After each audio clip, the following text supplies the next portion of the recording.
Muy buenas tardes, estimados y estimadas alumnos y alumnas de Puntaje Nacional en Biología. Estamos preparando nuestra PSU, una clase 16 de Biología. Hoy seguiremos con Ecología. Ecología es un ramo súper, o sea, un ramo, es un ítem súper importante en la PSU, muy importante, salen varias preguntas.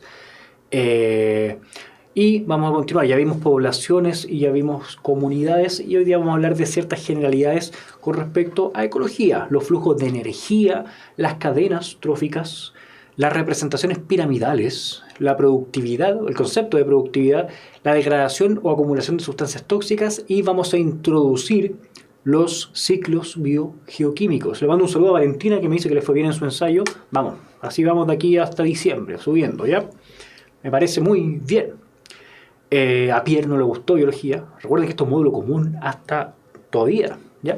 Sin embargo, la clase pasada nos quedamos con un ejercicio dando vueltas que me fui pensando en él porque no sé si ahora que pasaron 2 semanas lo siguen viendo, ¿ya?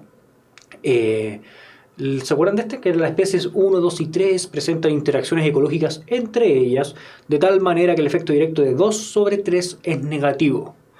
¿Cómo se muestra en el esquema? Si el efecto indirecto de 1 sobre 3 es negativo también, ¿cuál de las siguientes interacciones puede corresponder a la relación de 1 con 2? ¿Ya? Este ejercicio nos generó problemas, mucha gente no lo entendió y en parte tenía mucho de lógica este ejercicio, pero además la forma de escribirlo, de plantearlo, puede generar dificultades. Me gustaría si alguien tiene alguna observación con respecto a este ejercicio. ¿Qué pasaba con esto? ¿Cuál era en el fondo donde yo quería hacer hincapié, que no lo hice probablemente la semana pasada, es establecer unas cosas más importantes de esta pregunta? La primera, la palabra que me gustaría subrayar esta vez es esta de acá. Es súper importante esta palabra para poder hacer o resolver bien esta pregunta. 2, cuando interactúa con 3. El efecto sobre 3 es negativo. Es decir que, por ejemplo, 2 podría estar comiéndose a 3. Podría ser depredación, por ejemplo, ¿cierto? Entonces 2 se come a 3 y mientras más 2 hay, menos 3 porque en el fondo más se está consumiendo la especie 3, ¿ya? Desde un punto de vista de ecológico hay una relación aquí en la cual no se favorece 3 con esa relación. A eso se refiere el signo menos. ¿Qué pasa con lo que ocurre entre 1 y 3? Es súper importante darse cuenta que es indirecto, por eso está la flecha punteada. Lo que quiere decir esto es que no hay una relación directa, no interactúa nunca 1 con 3, ¿ya?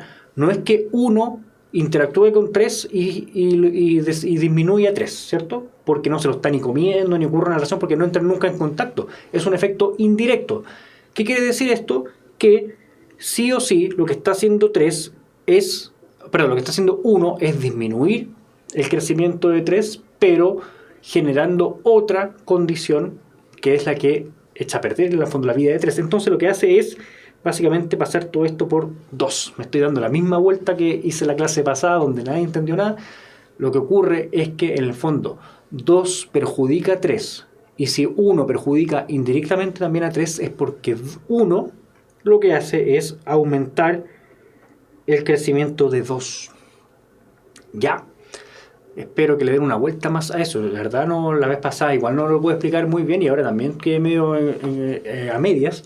Porque lo único que en el fondo hay que darse cuenta aquí es que al ser la relación entre 1 y 3 indirecta, tiene que existir una relación positiva entre 1 y 2. Y esa relación positiva la tenemos que buscar en cualquier ejemplo. En cualquiera de las alternativas hay una que es positiva, que es mutualismo, si no me equivoco. Debería ser mutualismo porque parasitismo sería negativa, competencia también, depredación también, y amensalismo es una relación, aprovechando de responderle a Fer, es una relación en la cual una se perjudica y a la otra le da lo mismo, entonces es negativa, ¿ya? Así que mutualismo es la única positiva, es la alternativa E. Lo que hace en el fondo 1 es beneficiar a 2 y así 2 sigue perjudicando a 3, ¿ya? Y por eso el efecto indirecto de 1 es perjudicar a 3, aun cuando nunca interactúe 1 con 3, ¿ya? Pura confusión, tiene que ver con la nomenclatura. Esto se llama una lógica. Hay ramos No sé si tiene algún amigo que haya estudiado ingeniería. En algunas carreras de ingeniería hay un ramo que se llama lógica, donde en el fondo es asumir y pensar todo así. Es una lata. ¿Por qué asumimos que 2 se beneficia de 1? Porque si no fuera así, si fuera el caso en que ya está dicho que 2 perjudica a 3, si es que 1 perjudicara a 2, lo que ocurriría es que 1 beneficiaría a 3. En el fondo, 1, por ejemplo, poniendo un ejemplo, se estaría comiendo a el que se come a 3. Se estaría comiendo al depredador de 3, entonces básicamente en ese caso sería al revés. ¿Ya? Por eso uno asume que 2 se beneficia de 1. ¿Ya? Janet dijo que entendió la clase pasada. Ya, muy bien. Entonces vamos a seguir directamente con lo que teníamos que ver. En ecología, ya hemos hablado de esto varias veces, hay una relación energética y de materia entre distintas participantes de una red completa, donde la fuente ancestral de energía es el famoso sol. De ahí los productores, estos que tienen la habilidad de fotosintetizar, pueden agarrar esa luz del sol y meterla en la cadena para que todo el resto la vayamos ocupando. Existen esos flujos, un flujo que se da por la interacción de distintas especies, entre las cuales aquellos que nosotros ya mencionamos como productores o aquellos que son fotosintetizadores se van a llamar autótrofos porque no dependen de otra especie para poder obtener su energía, y los heterótrofos, como ya lo hemos mencionado, sí dependen de otro. ¿Ya? Por ejemplo, nosotros por sí solos, sin considerar a otro ser vivo, no haríamos nada en esta tierra. Si le pasamos la lengua a las piedras, no aguantamos ni medio minuto. Tampoco podemos fotosintetizar nosotros mismos, así que no nos servimos por sí mismos. ¿Ya? Somos heterótrofos, dependemos de otros seres. Somos omnívoros porque a veces podemos consumir tanto animales como vegetales, pero existen también seres herbívoros que consumen solo vegetales y carnívoros que consumen solo animales, y así carne, pero lo mismo, ¿ya? En este contexto, las cadenas tróficas son las cadenas que van siguiendo cómo se mueve la energía en una comunidad, ¿ya? Y la flecha no significa nada más ni nada menos que el movimiento de esa energía. Por eso, en este caso, donde tenemos un productor primario que es la lechuga, un consumidor primario que es el conejito, un consumidor secundario que es el zorro, y un último que vendría siendo un carroñero, la flechita va hacia la derecha en este caso. ¿Ya? Porque la flechita significa para dónde se mueve la energía. Esa es una típica equivocación de los alumnos, que uno piensa ya, el conejo se va a comer la lechuga, entonces voy a hacer la flecha hacia allá. Pero no, la flecha no representa quién se come a quién.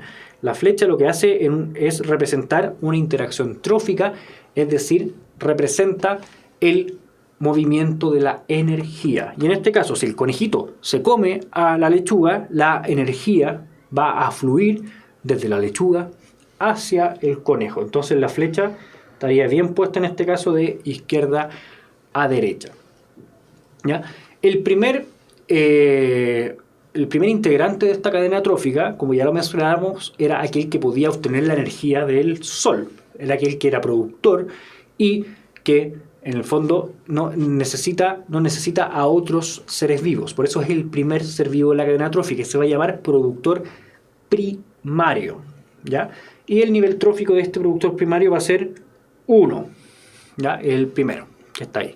Después viene el consumidor primario, que es el que se come directamente al productor, ¿ya? Aun cuando se llame consumidor primario, va a ser el segundo integrante de esta cadena trófica y su nivel trófico va a ser 2, ¿ya? Él se come directamente al productor. Posteriormente, la energía va a fluir hacia el que se come al consumidor primario, que en este caso es el consumidor secundario, que es un carnívoro, este zorrito que está ahí, que es el tercer integrante de la cadena, por lo cual su nivel trófico va a ser 3. Ahí es donde yo le pido, por favor, que estén súper atentos, porque el consumidor secundario nos tiende a pensar en el número 2, cuando en realidad él es el tercer integrante de la cadena. Y así podríamos seguir sucesivamente agregando integrantes, porque a veces las cadenas tróficas son súper largas. El tema es que al final de estas cadenas se llega a un organismo descomponedor que lo que hace es agarrar los restos y volver a ingresarlos a estos flujos, volver a ponerlos disponibles para iniciar el proceso de nuevo. Y esos descomponedores, aun cuando integran todas las cadenas tróficas, no tienen número, no tienen ese nivel trófico, son simplemente descomponedores. ¿Ya? Ahí le estoy pasando un par de datitos súper importantes porque así podemos ir resolviendo. ¿Qué dice en este texto? Que una cadena trófica es la interacción lineal que se obtiene al alimentarse un organismo de otro. Hay productores primarios, los cuales son comida para los consumidores primarios, y a su vez estos son comida para los consumidores secundarios o carnívoros. ¿Ya? Estos van a ser fuentes para los consumidores terciarios. Finalmente hay carroñeros, ¿ya? Mientras que los descomponedores se encuentran en todas las fases de la cadena y no van a tener por lo mismo ese número, como yo ya les decía. La orientación de las flechas de una cadena representa la dirección del flujo de energía. Ahí está, y les subrayo esa cuestión que ya se la había dicho, pero es súper importante para que no caigan en la trampita cuando les pongan la flecha al revés o cuando les pongan la flecha y les pongan en incógnito los participantes y ustedes lo pongan al revés. Ya, no lo haga, usted no lo haga. Cada vez que hay una transferencia de energía, que ahí nosotros vemos cómo está fluyendo la energía, esa transferencia no es completa, se disipa en forma de calor o en formas energéticas no útiles. Y hay una regla famosa, que es la regla del 10%, que es una aproximación por supuesto, pero que dice que de la energía que el sol está irradiando sobre las plantas son capaces de utilizar solo el 10%. Y de la energía de ese 10% que ocupan las plantas, el ratoncito que está ahí va a obtener solo el 10%. Y después la serpiente que se come el ratón va a obtener solamente el 10% de lo que obtuvo el ratón, y así sucesivamente siempre se va a ir perdiendo energía, ¿ya? Entonces, en el fondo, eso es lo que representa esta imagen. Millaray me pregunta si es la energía de la lechuga la que va hacia el conejo. Efectivamente, eso representa la flecha. No es que la lechuga se vaya a meter ella en la boca del conejo, pero sí, al ocurrir este fenómeno donde el conejo se come a la lechuga, sí es su energía la que fluye. El organismo obtiene la mayor parte de su energía de la respiración celular, efectivamente, pero recuerden que lo que vimos de la respiración celular es que se necesita una materia prima. Por ejemplo, la respiración celular, como la vimos nosotros, partía de la glicólisis y para eso necesitamos glucosa. ¿De dónde obtiene el ratoncito la glucosa? Bueno, se la saca a la planta que se está comiendo. ¿De dónde obtiene un águila la glucosa? Es porque se comió una serpiente. Entonces de ahí es donde se va a obtener la materia prima para funcionar. ¿Ya? Y los descomponedores no tienen, cumplen funciones en absolutamente todos los niveles tróficos. Pueden descomponer a cualquiera de los integrantes de ellos, por eso no tienen número. Nosotros, como ya les decía, vemos al productor primario que va a tener el primer nivel trófico. El consumidor primario va a ocupar el segundo nivel trófico, el consumidor secundario el tercero, estos consumidores terciarios van a ocupar el cuarto nivel trófico y el descomponedor no ocupa ninguno. ¿Ya? No tiene número porque él puede ir a comerse a cualquiera de ellos cuando alguno de estos muera. Cuando se muera el ratoncito por sí solo o cuando se lo coma la serpiente y la serpiente bote sus restos, van a ser los descomponedores los que se van a alimentar de esos restos. Por eso no tienen número. ¿Ya? Por favor recuerden eso. Y ojo con el numerito del nivel trófico, porque el nivel trófico siempre va desfasado con el concepto de secundario o primario. ¿Ya? Ahora, la cadena trófica, como yo la representaba recién, era súper simple, ¿cierto? Uno se come a otro, pero el tema es que ninguno de los animales tiene dietas exclusivas. Ustedes mismos comen cerdo, la mayoría de las personas, cerdo, vaca, pollo, pavo, entonces uno no se alimenta de un puro organismo. Entonces, en la realidad, más que una cadena trófica, la cuestión es una red trófica, donde se termina poniendo mucho más compleja la cosa. Entonces, nosotros si vemos esta red trófica, donde la energía parte inicialmente desde el pasto, yo inmediatamente sé que el pasto está en el nivel 1, ¿ya? Los que se comen el pasto van a estar en el nivel 2, ¿cierto? Por ejemplo, el saltamonte, el ratón. El tema es que de ahí para adelante pueden haber complicaciones porque al haber interacciones con más de un integrante, se me cayó el lápiz. Al haber interacciones con más de un integrante, lo que ocurre es que pueden ocupar más de un nivel. ¿Ya? Ahí yo los quiero súper despierto porque a veces pueden ocupar más de un nivel. ¿Ya? Y tenemos aquí nuestra famosa tablita. ¿Ya? Déjenme desaparecer un poco aquí de la imagen para que no taparla. Los niveles tróficos, sus características y ejemplos de ellos.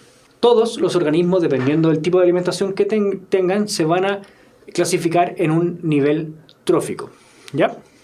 Entonces, ahí está la tablita, pero lo que me importa, y se los encargo por favor, es que estén muy atentos con los números. Este es el número 1, nivel 2 y nivel 3. Y el nivel 2, aun cuando dice consumidor primario, es el nivel 2. ¿Cuál es la diferencia entre un descomponedor y un carroñero? Un descomponedor es un organismo normalmente unicelular, ¿ya?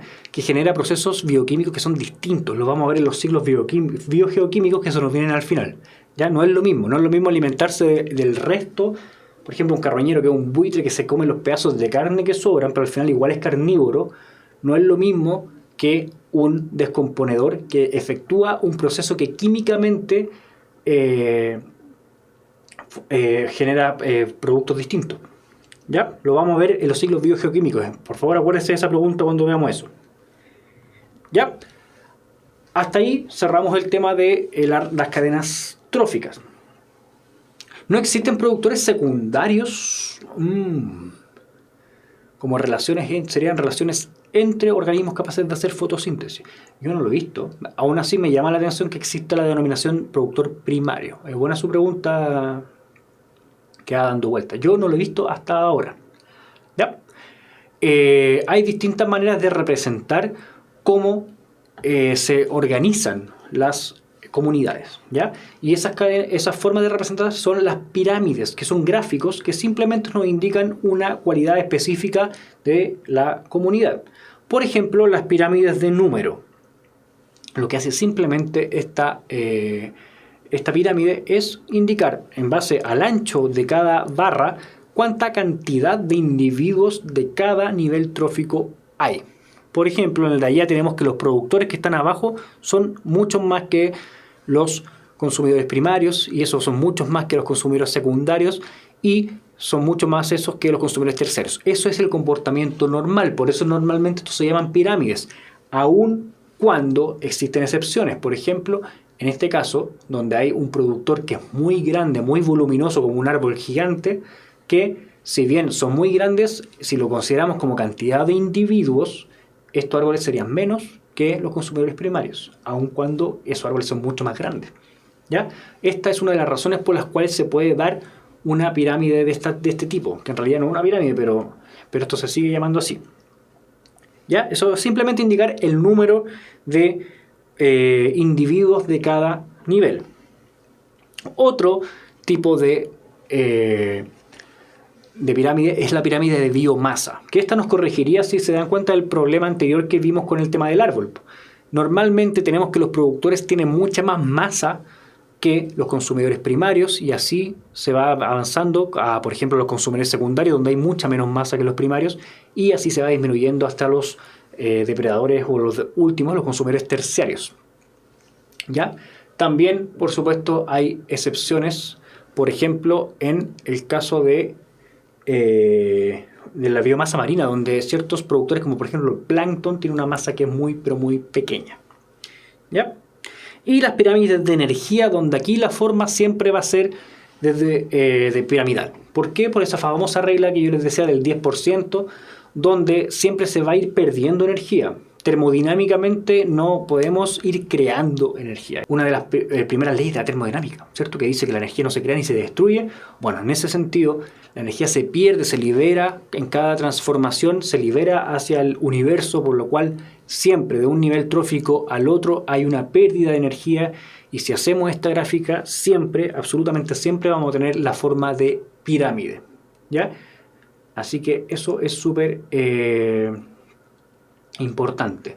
Me pregunta Loreto con qué se relacionan las pirámides invertidas. En el caso de las pirámides de número es cuando el número no sea correlativo con la cantidad de energía que hay en un nivel trófico. En el caso de la biomasa ocurre lo mismo, ¿ya? Pero sí es la pirámide de energía la que siempre va a tener forma de pirámide normal.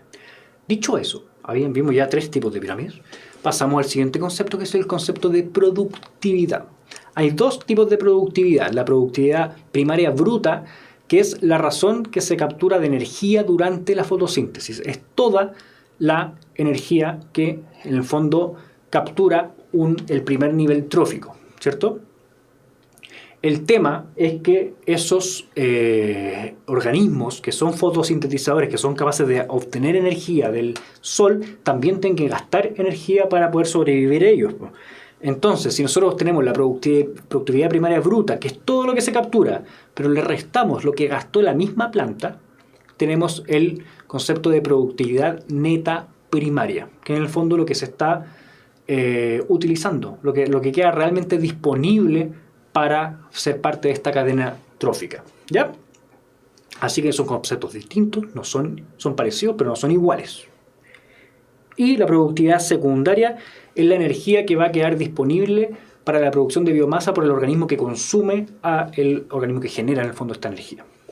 Dicho eso, tenemos distintos otros conceptos que tienen que ver más con el tema de conservación de los ecosistemas, cosa que es muy importante y aparece siempre al final del módulo común, ¿ya? Siempre tienen un rol medio ecológico aquí los tíos del DENRE en llevarnos a que los alumnos no solamente sepan de biología, sino que también tengan una especie de comportamiento ético con el ambiente. Y nos enseñan estas cosas. Por ejemplo, la persistencia, que es la característica de algunas sustancias que van a durar muchos, pero muchos años dando vuelta en el ecosistema. Normalmente hay sustancias que se descomponen solas, ¿ya? Sustancias que si yo las tiro a un lago, después de un tiempo ya no las voy a tener. Y eso es muy favorable cuando son desechos. Pero existen sustancias que no pasan por ese proceso. Por ejemplo, no sé si han visto o han escuchado el tema del plástico y el problema que genera el plástico en el ecosistema, que en realidad si el plástico se descompusiera solo, no sería un problema, o no sería un problema tan grave, pero él puede tardar cientos de años en descomponerse, por lo cual es capaz de contaminar durante cientos de años el ecosistema. Eso es lo mismo que en el fondo estamos describiendo aquí, que es el fenómeno de persistencia. Hay algunas sustancias que pueden permanecer mucho tiempo, como el arsénico. El arsénico es muy tóxico y si por alguna razón alguna persona o alguna empresa desecha arsénico del ecosistema, no lo va a poder eliminar tan fácilmente. Va a estar ahí presente por mucho, mucho tiempo. Habían ciertas sustancias, como por ejemplo el DDT, que es famoso, que puede estar hasta 15 años dando vuelta en el ecosistema. Y este es eso muy famoso porque fue ocupado como pesticida por muchos años. Y en Estados Unidos, que fue el lugar donde más se ocupó, generó un montón de problemas. Porque lo usaban como pesticida, es súper bonito, funciona muy bien, pero después se empezaron a dar cuenta de los efectos secundarios que tenía y no era llegar y sacarlo. No era llegar y que desapareciera solo, porque se demoraron hasta 15 años en salir del ecosistema. Y hay gente que sigue encontrando DDT hasta el día de hoy, aún en sus casas, aún cuando ya se prohibió hace harto tiempo. Entonces, ese es el fenómeno de persistencia, ¿ya?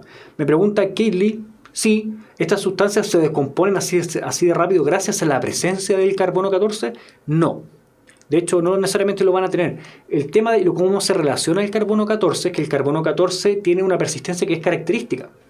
Entonces se ocupa porque al medirlo en los organismos vivos o en los restos de organismos vivos se puede ir calculando cuánto tiempo llevan ahí esos organismos en base a cuánto dura ahí presente el carbono 14. Ya, pero eso es otro tema, lo vamos a ver más adelante, pero se relaciona indirectamente. El arsénico es un no metal, los metales son también malos para el ecosistema. No podemos hacer la clasificación entre metal o no metal si es que es sano o beneficioso, porque nosotros ocupamos algunos de ellos.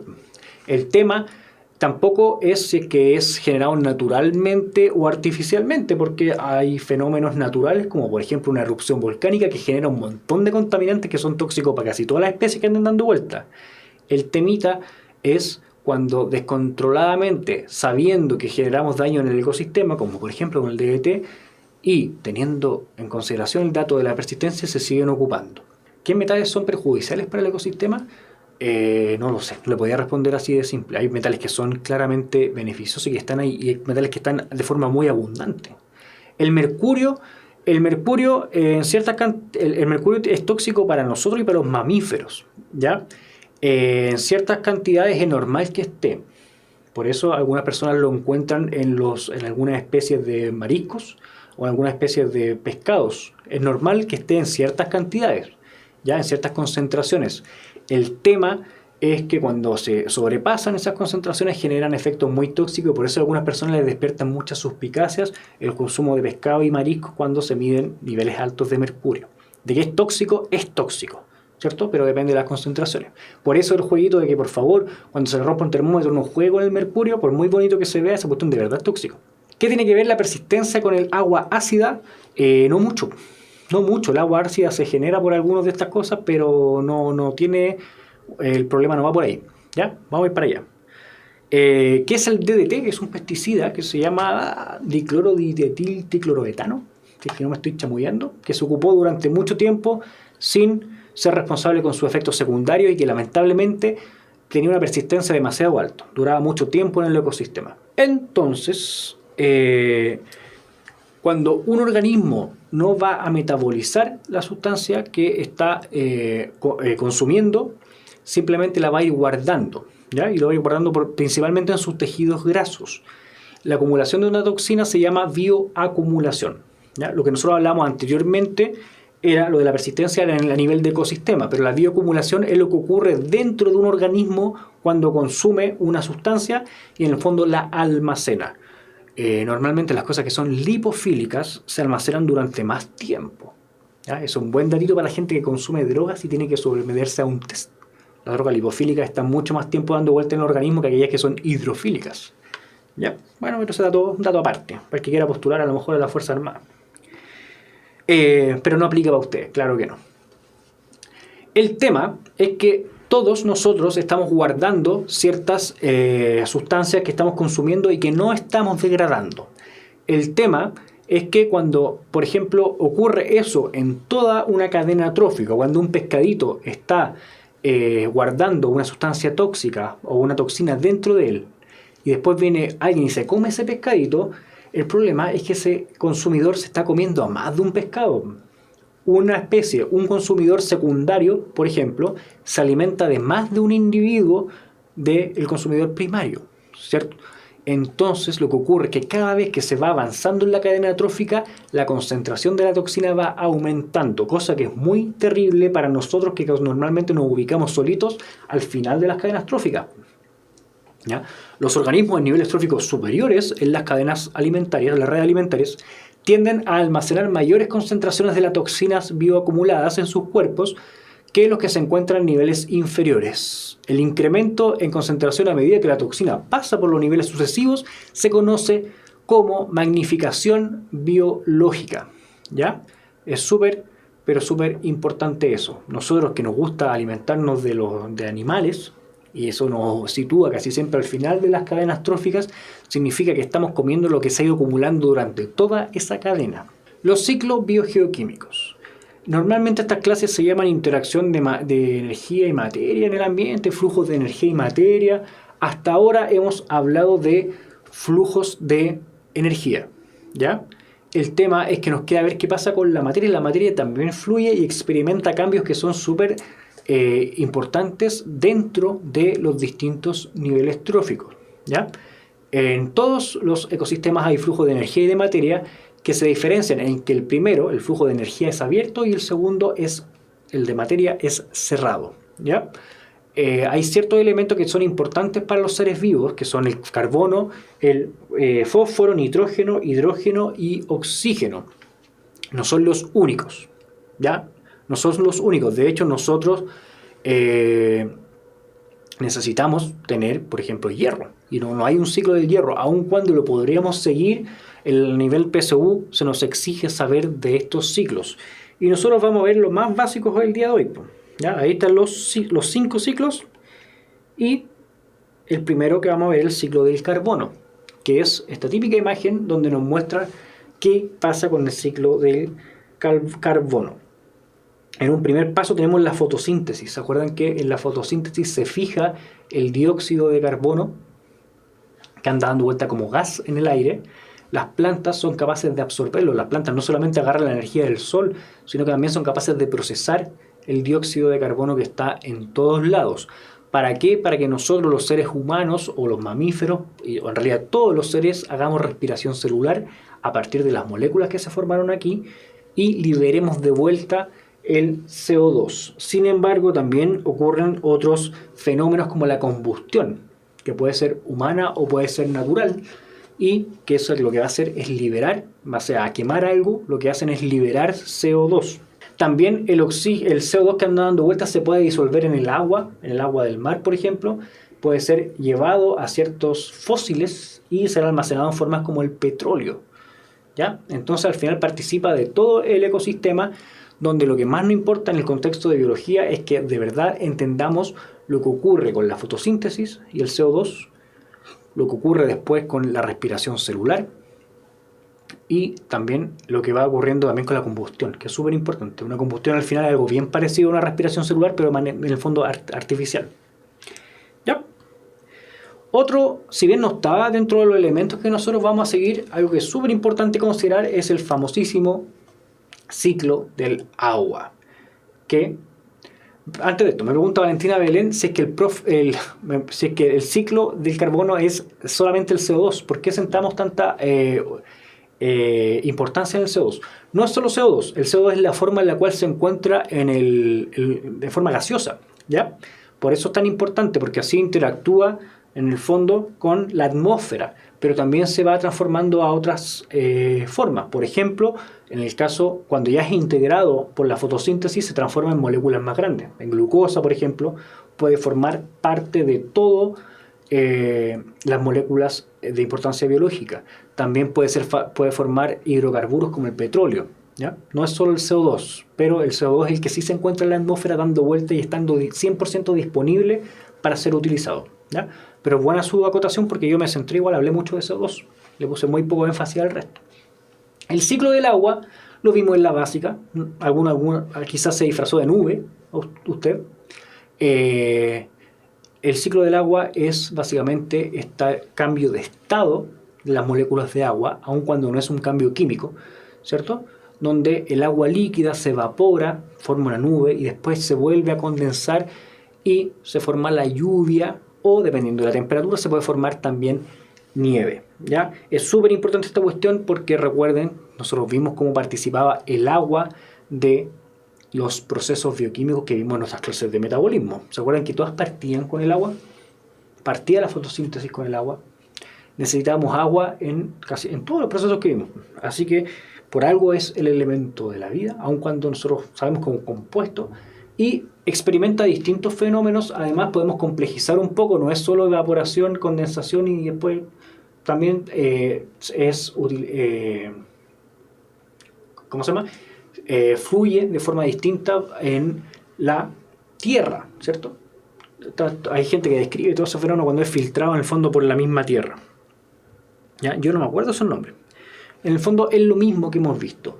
Hoy vamos a ver solamente esos ciclos. Los que quedan pendientes, que son los más complejos, van para la clase siguiente. Estos son los más fáciles, básicamente de la misma básica. ¿Me ayudan con estos ejercicios? Ayúdame por favor.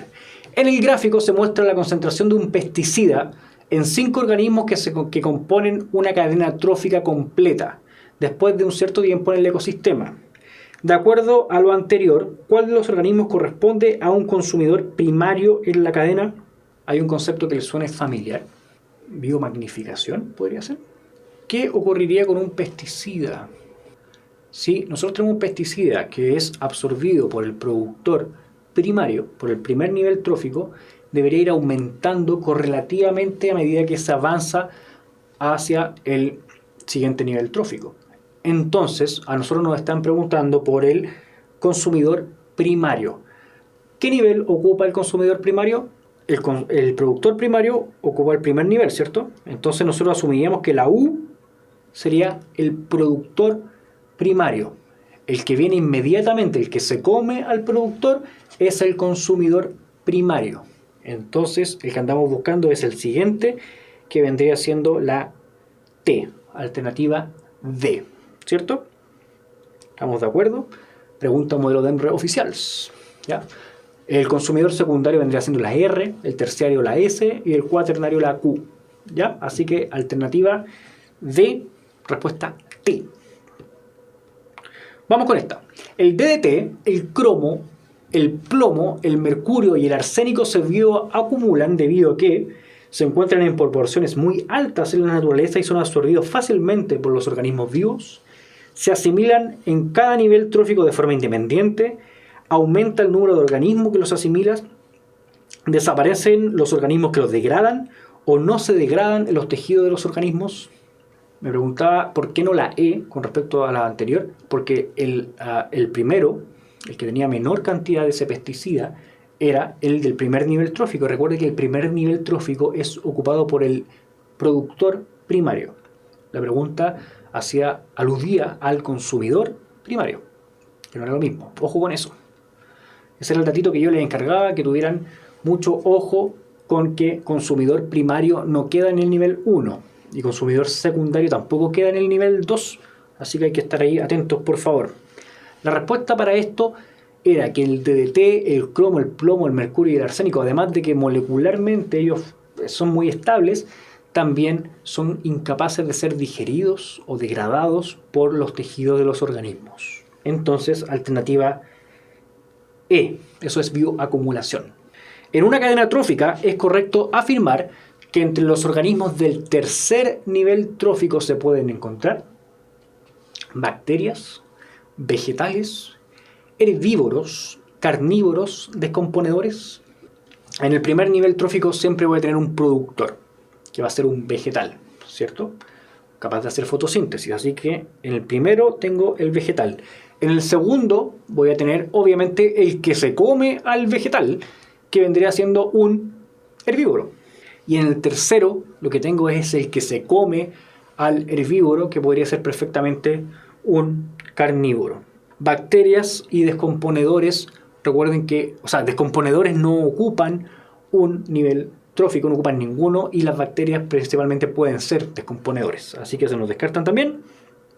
Nos queda la alternativa D, carnívoros. Ahora, por algo se plantea que se puede encontrar. ¿Podría haber otra combinación? Sí, por supuesto, pero en el fondo eso es lo que plantea esta pregunta, por algo está puesto eso ahí.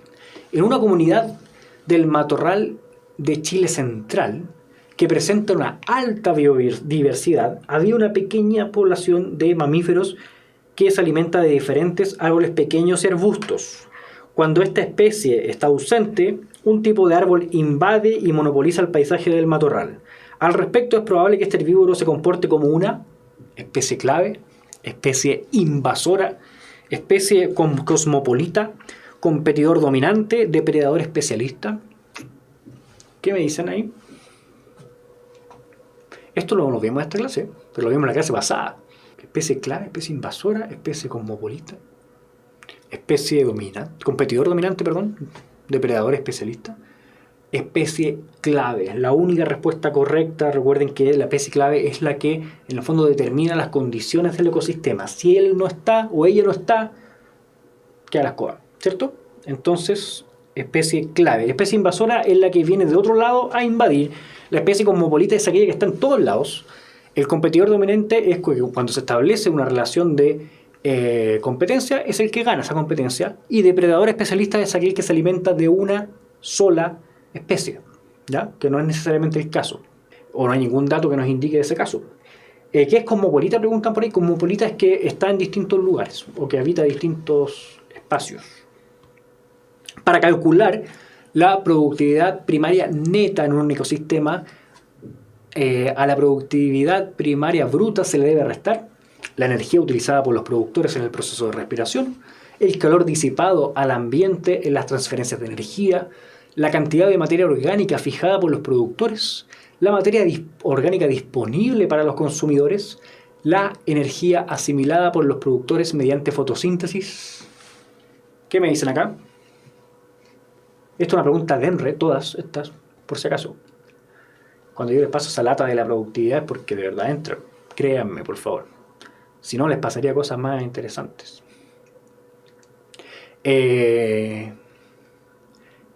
La productividad primaria bruta era toda la energía que era capaz de absorber del sol estos organismos productores.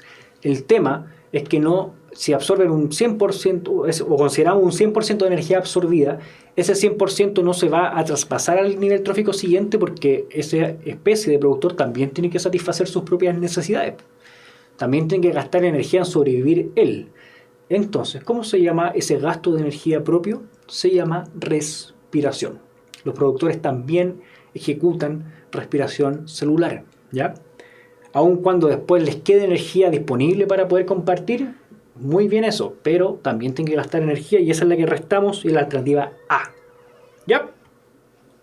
En Chile, ¿qué consecuencia puede tener la cacería ilegal de pumas sobre el ecosistema natural, considerando que este organismo es un consumidor terciario? Ustedes me dicen acá. Aumento de los organismos patógenos que afectan a los herbívoros, disminución de la productividad primaria neta, disminución de la densidad poblacional de los consumidores primarios, disminución del número de descomponedores o aumento de la densidad poblacional de los consumidores secundarios. Parece que por ahí va, ¿no? Los productores primarios ocupan el primer nivel, los consumidores primarios ocupan el segundo nivel y los consumidores secundarios ocupan el tercer nivel. ¿Y el puma cuál sería?